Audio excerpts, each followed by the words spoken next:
demonstration again. Okay, so eventually when it's time for you to get started, you're going to take your coat of arms that you already designed. You're going to go ahead and cut it out as nicely as you can. And then that's what we're going to kind of use as our gauge for how much clay we're going to use. Why is what so small? How are we supposed to make these? You're going to make them, they're going to be the same size as what you see on your paper, the designs that you have. Good. You just adjust the amount of clay that you're using to... I've got one that covers 2 bodies. Okay. So now I've got my coat of arms cut out. Eventually, when I am rolling out my clay, I'm going to want to kind of manage the amount of clay that I'm using based on the size of the coat of arms, okay? So you're going to notice I got 6 of these paint stirrers, okay? I'm going to stack them on top of each other, 3 on one side and 3 on the other.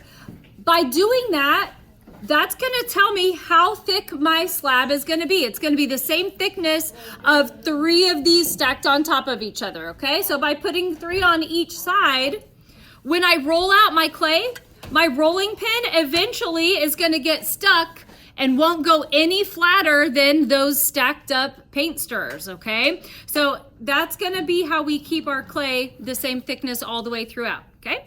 So I'm going to go ahead and grab my clay. And I'll show you how this is going to work.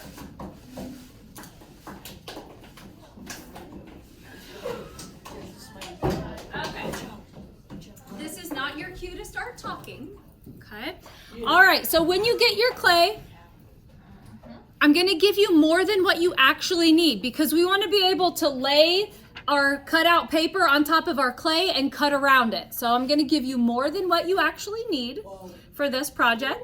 And then any extra clay that you have, you're going to keep it in your bag zipped up in there so that you can use that to create the other parts of your coat of arms, okay? So when we're rolling out the clay, you're going to start by setting the clay in between those 2 stacks. And you're going to roll from the middle to the outside edges. Notice how I didn't start on this side and try to start rolling. I'm going to put my rolling pin here in the middle and I'm going to press down and roll to the outside edge. It's going to be a little bit difficult to get started. That's just the nature of working with clay. Okay, middle to the outside edge. And it's already starting to flatten out. So check this out, you guys. When you're pressing down on the clay, it gets stuck to the canvas underneath. So sometimes if you're rolling and it's not getting any flatter or you notice that it's not getting any wider, that's because it's stuck on the bottom underneath on the clay. So every once in a while you need to pick up your clay and flip it over.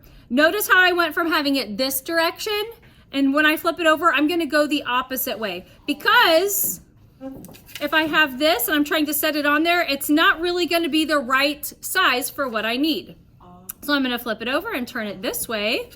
Still have those stacked up rulers on both sides, rolling from the middle to the outside edges. And you can kind of see how my rolling pin, where it has that little crack in there, is kind of making that same imprint on my clay.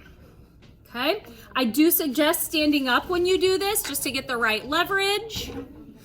Okay, so if I set my rolling pin on my clay, I know that I still have a little bit further to go because if I look to the side, if I look on the side here, I'm going to try to move my camera so that you can see this. If I look here, the clay is still, the rolling pin is resting on the clay. We want the rolling pin to be resting on those stir sticks, okay? So I'm going to keep rolling until my rolling pin is resting on the sticks and not on the clay. I'm going to pick it up one more time and flip it over. Go the opposite direction here. Again.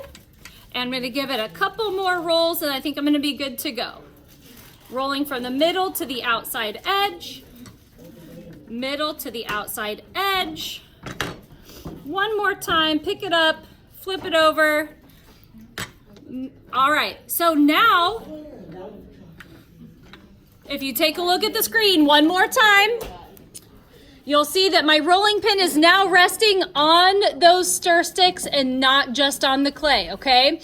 That's gonna make it so that my clay is the exact same thickness all the way throughout. So if I pick this up and I hold it sideways like this, you'll see that we don't have any really thin, skinny parts or any parts that are way thicker than the other, okay? So at this point, I'm ready to go ahead, set my clay down. I'm gonna set my coat of arms right there on top of it. I'll grab my toothpick. There are lots of other tools that you can use in that pink bin up there to cut out your coat of arms from the clay. I'm gonna simply use a toothpick, but you're welcome to use any of those. A toothpick works just fine, but you're gonna press down until you can feel the toothpick resting on the canvas, and you're just gonna cut out your coat of arms like so. So one last thing, let me quickly get this cut out and then I'll show you one last thing. Actually, two last things. Alrighty. Okay, so now check this out. If I take this away, I'm just gonna grab that excess clay and I'm gonna set it to the side. So check this out, I'm gonna zoom in. Look at these edges that I have here. Listen, remember what happens to the clay when it goes in the kiln? What does it turn into when it comes out of the kiln? Glass. Turns into glass. Look at these edges right here. What do you think that's gonna feel like when it turns into glass? Very sharp, right? So at this point, we're gonna just take our little fingers. The clay is gonna go where we tell it to go. So we can just take those edges, smooth them out a little bit so that they are not gonna turn into sharp edges when they're finished, okay? We do not want sharp edges, so just, you'll quickly take your little fingers, be super careful, smooth it all out. We're gonna do the same thing on the opposite side so that we don't have any sharp edges on the other side either. Okay, I'm gonna flip it over and on the other side, I'm just gonna simply smooth those edges out as well. Just like this.